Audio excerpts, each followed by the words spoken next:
Okay. Good morning. How are Good morning. you? I'm fine, thank you. How are you? I'm fine, thank you. This is Rahiel Housey-Johnson. I'm a science teacher at Kosciuszko Middle School here in Hamtramck, Michigan. And with me today is an Egyptologist live recording now for you. She's in her home in Cairo, Egypt, and she's going to talk to us today about how she uses history and science together in her career. Good morning, everybody. I'm Yasmin El Shazly. I'm an Egyptologist, and I'm very happy to be with you here today, to talk to you about my work and how I decided to become an Egyptologist.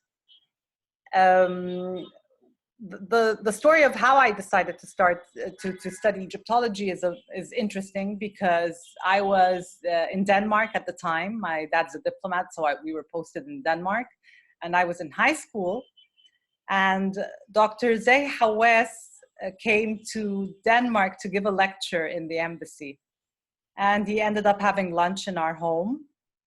And he asked me, so what do you want to study when you go to university? And I told him, I'm actually thinking of either architecture or Egyptology. I was thinking about it. It was something I was interested in. And he told me, no, go for Egyptology and I will mentor you. And this is exactly what happened. So I decided to study Egyptology, and by coincidence, he was teaching at the American University in Cairo. He was teaching a course that I ended up taking. And ever since, he's been my mentor. And during my summer vacation, he would ask me, so what are you doing over the summer?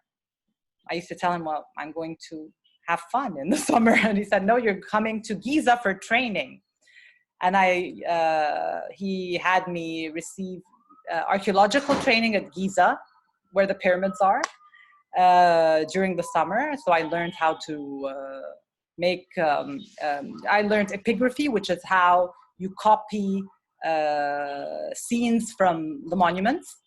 I learned architectural drawing and a lot of things, and excavation techniques at that time. So what else do you want to know?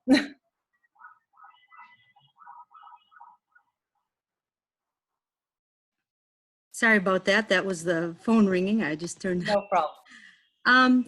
And then do you feel that you are a historian, a scientist, or do you feel equally that you are both? Well, basically a historian who uses scientific techniques and the scientific methods to learn more about the history of ancient Egypt. And it's not just the history, culture, art and architecture, everything about ancient Egypt. And that's what's fascinating about Egyptology. That's why I love it so much. It's that you never get bored. You're learning about an entire civilization. And it's also very multidisciplinary because as an Egyptologist, when people ask me, how were the pyramids constructed? I know based on the archaeological remains that they used ramps, for example, mud brick ramps to move the stone. And then if someone comes up to me and says, well, I think they used pulleys, which actually happened. A mathematician once told me, oh, I know how they built the pyramids, they used pulleys. I told him, actually, no, because even though that works from a technical point of view, there are no remains of pulleys, no evidence that the ancient Egyptians knew the pulleys. So you have to use both. The science, well, the certain specialists, like for example, a mathematician, can be very useful. We actually need mathematicians and architects and engineers and physicians. We need to work with them. But they cannot work on their own and come up with theories because they need the archaeological evidence as well, and the textual evidence from ancient Egypt. Right. So, I was just discussing with some students yesterday how in science and history, we continually find new information, but we also find new ways of looking at old information. So what is your favorite new discovery? That's a very difficult question. What's my favorite new tech? Well, there is a recent discovery in Saqqara by a good friend of mine, Dr. Ramadan Hussein, so you should look it up. And he found 26 dynasty burials with and what seems to be a mummification workshop. This is very important because people have been studying mummification and trying to figure out how the ancient Egyptians mummified bodies. But here you actually have remains of, a workshop, and with the remains of jars and the remains of the oils they used and the material they used, which will actually give us a lot of information about mummification. So that's a very nice new discovery. Yes, I just saw that article in National Geographic this week. Yeah. That's fascinating. They described it as the funeral parlor, so to speak. Yeah. No, it's very fascinating. It's an amazing discovery. Okay, and what object or information shapes your thoughts when you hear the words ancient Egypt? Okay, I'll tell you about a text. I love, first of all, my specialization is Deir el-Medina. Deir el-Medina is the village that housed the workmen who built the tombs in the Valley of the Kings.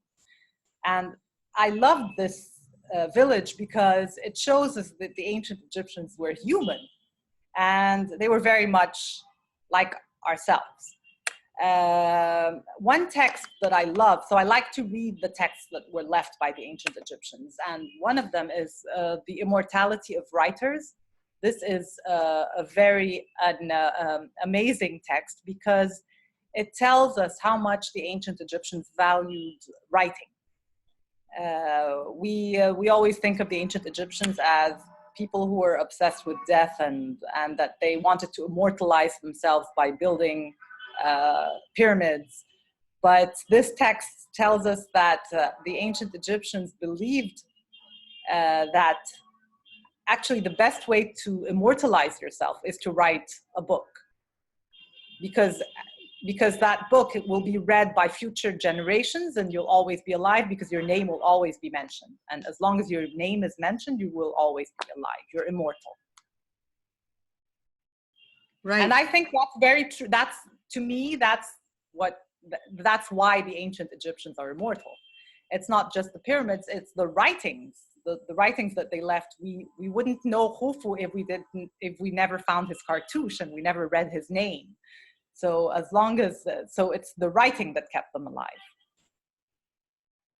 Right, we talked about that yesterday. The art teacher and I co-taught about making our own cartouche and how important it was to make sure that future generations know your name so that some aspect of you will continue to live. Yes, very true.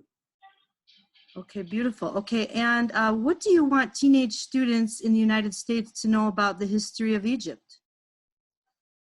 Well, about the history of Egypt, I want them to know about Deir el-Medina and read texts from Deir el-Medina, because Deir el-Medina, so much information, almost most of the information we have on daily life in ancient Egypt comes from that village. So I encourage students in the US to read about Deir el-Medina and read about the people of Deir el-Medina and how they lived, which will actually give them a lot of information about ancient Egypt and how the beautiful monuments that they admire were created, because these texts were written by the people who built the tombs and decorated them in the Valley of the Kings. Yes, it's the real people who make things happen from day to day. Yeah. And then what would you like teenagers in the United States to know about, from your experience, the importance of knowing at least 2 languages? Oh, that's extremely important. Actually, to get my PhD, I had to be tested in German and French as well, because for Egyptology, if you want to do your PhD, you have to know, of course, English and German and French. My German is terrible, but it's at least I can read it with great difficulty. But there are sources that were never translated into other languages from German, and they're very important sources, and nobody will ever translate them because, for example, there's a hieroglyphic dictionary that's like 5 volumes. Who would ever translate 5 volumes of this dictionary? Who's going to buy it except for a very few number of Egyptologists in the world? So that's why we have to learn German and French. Yeah, languages are very, very important, and they expose you to, in Egypt, for example, there are very good Egyptologists, but some of them, their careers they cannot advance their careers because they don't know, their English is not very good. They cannot publish in English. And only Egyptian Egyptologists or Arab Egyptologists are going to read what they write. And Egyptology books are not very often, translated. So it's very, very important. They won't be able to attend conferences and understand what happens in them. Languages expose you to so many things, and it's not just for Egyptologists, but for any career. When the more languages you know, the more open you are to other ideas, and you can read all sorts of different books and learn about different cultures, and that's extremely important. Okay, super. And would you like to say a few words in Arabic for our Yemeni American students? صباح الخير. أنا مبسوطة إني معاكم النهاردة، ومعرفش أنتوا بتفهموا مصري ولا لأ، بس أكيد لو بتتفرجوا على أفلام عربي أكيد بتتفرجوا على أفلام مصري كتير. يعني أنا بشجعكم إنكم تقروا أكتر وتتعلموا وتطوروا من نفسكم على طول، وأنتوا أنا عارفة إنكم بتتعلموا إنجليزي، ف يعني لازم يبقى عندكم إصرار إنكم تتعلموا اللغة كويس، لأنه مهم جدا إنكم تتكلموا لغات مختلفة. شكرا يا أستاذة. عفوا. ميرسي ليكي. شكرا. Okay, so that ends our recording, and thank you very much.